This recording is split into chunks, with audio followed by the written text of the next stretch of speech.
ಇನ್ನು 2025-26ನೇ ಸಾಲಿನ ದ್ವಿತೀಯ ಪಿಯುಸಿ ಪರೀಕ್ಷೆ ಫಲಿತಾಂಶ ಪ್ರಕಟಗೊಂಡಿದೆ. ಈ ಸಲವೂ ಬಾಲಕಿಯರೇ ಮೇಲುಗೈ ಸಾಧಿಸಿದ್ದಾರೆ. ಶೇಕಡ ಸುಮಾರು 88.70 ಬಾಲಕಿಯರು ಉತ್ತೀರ್ಣರಾಗಿದ್ರೆ ಶೇಕಡ 83.65 ಬಾಲಕರು ಉತ್ತೀರ್ಣರಾಗಿದ್ದಾರೆ. ಫಲಿತಾಂಶದಲ್ಲಿ ಉಡುಪಿ ಜಿಲ್ಲೆ ಪ್ರಥಮ, ಯಾದಗಿರಿ ಜಿಲ್ಲೆ ಕೊನೆ ಸ್ಥಾನ ಪಡೆದುಕೊಂಡಿದೆ. ವಾಣಿಜ್ಯ ವಿಭಾಗದಲ್ಲಿ ಆಳ್ವಾಸ್ ಕಾಲೇಜಿನ ವಿದ್ಯಾರ್ಥಿನಿ ದಿಶಾ ರಾಜ್ಯಕ್ಕೆ ಪ್ರಪ್ರಥಮ ಸ್ಥಾನವನ್ನ ಪಡೆಯುವ ಮೂಲಕ ಶೈಕ್ಷಣಿಕ ಕ್ಷೇತ್ರದಲ್ಲಿ ಹೊಸ ದಾಖಲೆ ಬರೆದಿದ್ದಾರೆ. ಮೂಡುಬಿದ್ರೆ ಮೂಲದವರೇ ಆಗಿರುವ ದಿಶಾ ಅಪ್ರತಿಮ ಸಾಧನೆ ಮಾಡಿದ್ದಾರೆ.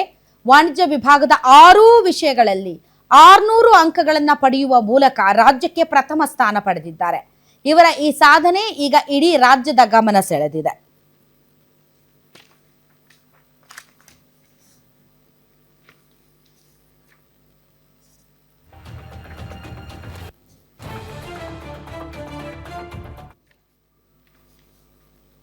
ಸೊ ಒಳ್ಳೆ ರಿಸಲ್ಟ್ ಬಂದಿದೆ ಈ ಬಾರಿ, ಒಳ್ಳೆ ರಿಸಲ್ಟ್ ಬಂದಿದೆ. ಆಮೇಲೆ ಯಾರ್ಯಾರು ಮಕ್ಕಳು ಫೇಲ್ ಆಗಿದ್ದಾರೆ ಅವ್ರು ಯಾರು ಕೂಡ ಚಿಂತೆ ಮಾಡಬೇಡಿ, ಅಳಬೇಡಿ, ಕೊರಗಬೇಡಿ. ಇನ್ನೊಂದು ಅಟೆಂಪ್ಟ್ ಇದೆ, ಅದರಲ್ಲಿ ಹೈ ಸ್ಕೋರ್ ಮಾಡೋದಕ್ಕೆ ಪ್ರಯತ್ನ ಪಡಿ.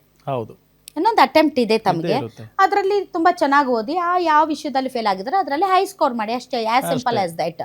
ರಿಸಲ್ಟ್ ಬರೋವರೆಗೂ ಒಂದು ಭಯ, ಬಂದ ಮೇಲೆ ಭಯ ಬೇಡ, ಬಂದ ಮೇಲೆ ಭಯ ಬೇಡ. ಯು ಕಾಂಟ್ ಚೇಂಜ್ ಇಟ್ ಏನು ಈಗಿನ ರಿಸಲ್ಟ್ ಅನ್ನ, ಬಟ್ ಮುಂಬರುವಂತಹ ಎಕ್ಸಾಮ್ ನಲ್ಲಿ ನೀವು ಅದನ್ನ ಚೇಂಜ್ ಮಾಡುವಂತಹ ಅವಕಾಶ ತಮಗಿದೆ.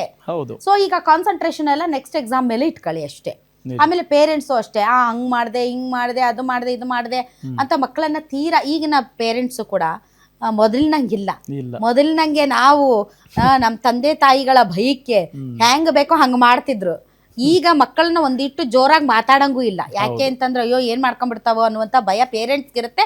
ಹೀಗಾಗಿ ಪೇರೆಂಟ್ಸ್ ಕೂಡ ತೀವ್ರ ಒತ್ತಡ ಅಥವಾ ಬಹಳ ಏನು ಈ ಹಿಂದೆ ಏನಾದ್ರೂ ನಡೀತಾ ಇತ್ತಲ್ಲ ಆ ತರದ್ದೇನು ಇಲ್ಲ. ತುಂಬಾ ಅವರು ಸೂಕ್ಷ್ಮ ಆಗಿದ್ದಾರೆ.